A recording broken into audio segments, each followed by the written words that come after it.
Hello friends, good morning. आपका स्वागत है पहलवान गुरुदीन ग्रुप ऑफ कॉलेज के यूट्यूब चैनल पर।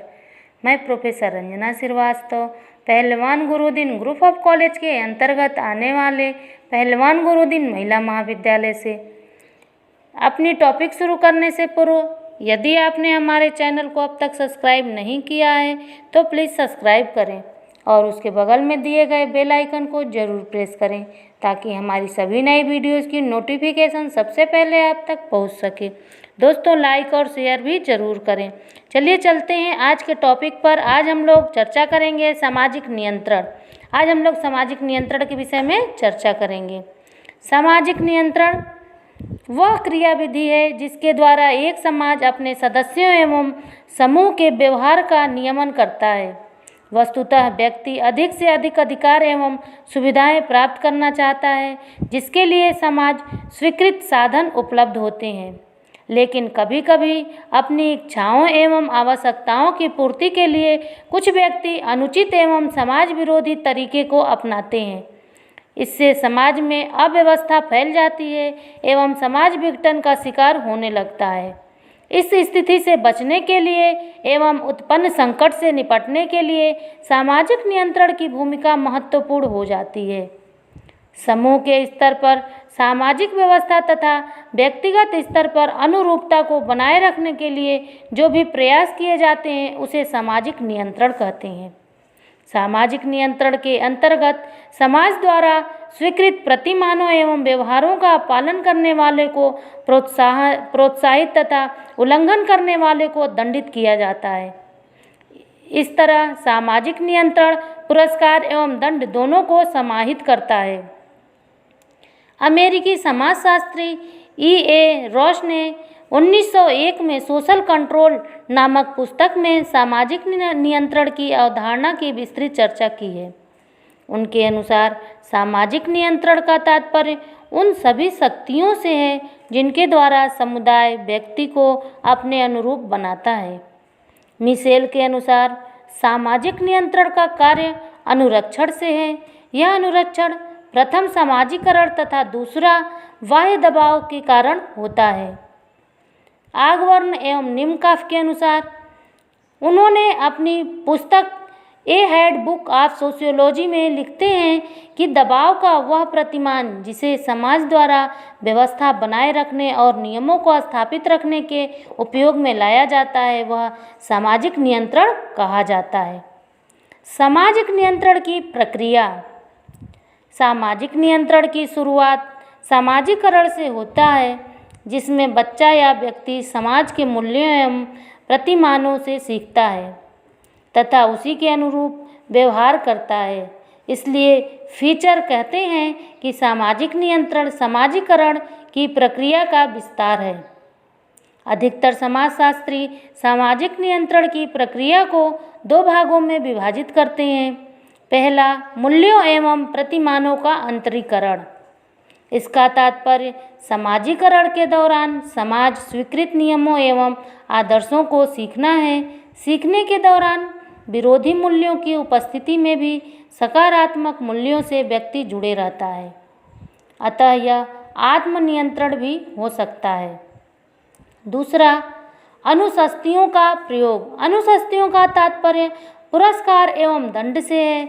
इसके अंतर्गत समाज की एक रूपता एवं व्यवस्था बनाए रखने में योगदान देने वाले को पुरस्कार एवं समाज विरोधी कार्य करने वालों को दंड देना शामिल है।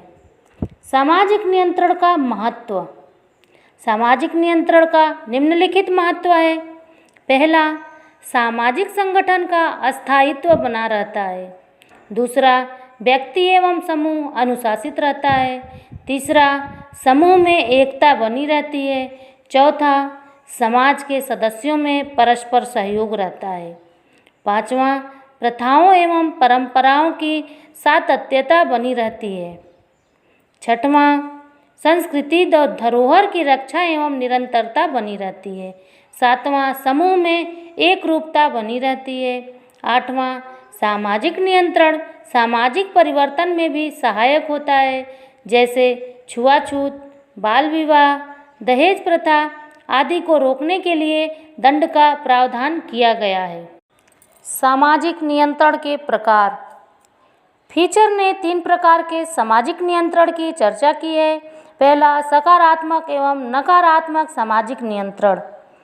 अनुनय, विनय, सलाह, शिक्षा, पुरस्कार आदि के द्वारा सकारात्मक सामाजिक नियंत्रण किया जाता है, जबकि आदेश, दंड, निंदा, जुर्माना, कारावास, मजाक उड़ाना आदि द्वारा नियंत्रण नकारात्मक सामाजिक नियंत्रण कहलाता है। दूसरा, औपचारिक तथा अनौपचारिक सामाजिक नियंत्रण।